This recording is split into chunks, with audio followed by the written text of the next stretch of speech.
Moi, quand je danse, tu vois, par exemple, j'ai des pratiques qui sont différentes. Des fois, je me crée un conteneur où je sais que je vais déjà écrire la façon dont je me sens avant de danser et je vais écrire l'intention que j'ai avant de danser et je vais choisir un ou deux sons maximum et je vais danser ça, je vais me connecter avec ça.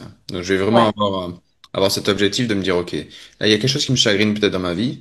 En général, du coup, c'est souvent un truc comme ça. Ça peut être aussi quelque chose que je veux manifester en me disant, OK, là j'ai envie de danser quelque chose que je veux attirer. Mais souvent c'est, OK, là il y a un truc qui me chagrine, qu'est-ce que c'est? Est-ce que je peux l'analyser, l'identifier et est-ce que je peux le bouger? Donc je vais mettre un Hmm. ou deux sons. Très très bonne pratique pour ceux qui veulent essayer d'ailleurs.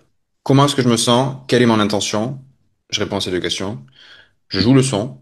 Et après, comment est-ce que je me sens? Qu'est-ce dont je me suis rendu compte? Qu'est-ce qui a changé? S'il y a quelque chose qui a changé. Donc ça, c'est très très fort parce que du coup, tu te crées une fenêtre où tu te focalises sur ça. Après, ça peut changer. T'es pas obligé de rester dans cette émotion tout le long de la danse ou du mouvement, Ouais, mais t'es parti déjà là-dedans et ça a changé peut-être 10 secondes après que tu sois rentré, ou peut-être que tu le traînes et tu le ressens et ça s'amplifie. Ça varie, il y a pas de bon c'est chemin ou ça. de mauvais chemin. Et des fois, c'est de la danse où je vais juste me focaliser en me disant, OK, qu'est-ce que je veux bouger aujourd'hui? Je vais avoir un objectif esthétique. Je vais être là, OK, je vais écouter Hmm, ces yes. beats-là et je vais bouger un peu comme ça. Ou là, ça va être moins une danse émotionnelle, mais ça va être quand même très intuitif aussi, parce que tu Ouais. recherches, t'explores. Et des fois, c'est aucune idée de ce qui se passe, quoi. T'es ailleurs, c'est pas joli, il y a pas d'objectif, il y a pas de regard de l'autre non plus. Si jamais il y a des gens autour, il y a que toi.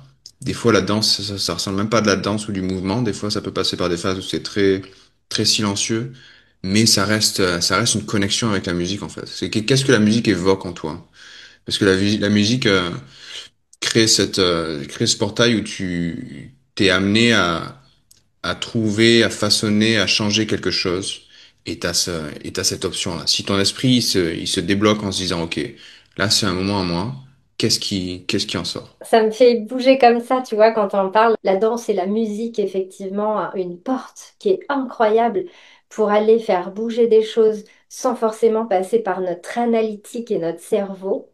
On Mhm. revient à se reconnecter à notre primal, là, comme ça, exactement, c'est ce que tu dis, où on a différents moments, différents intentions. Ben, par exemple, je suis un peu fatiguée et j'arrive pas, j'ai pas eu envie de faire une routine ce matin, machin, j'enchaîne mes trucs, puis en fait, je suis fatiguée, ou alors je fais un soin ou un coaching où je vois des gens, où je suis trop fatiguée, bref. Et ben, pour sortir de ça, ben, je vais mettre un peu de musique.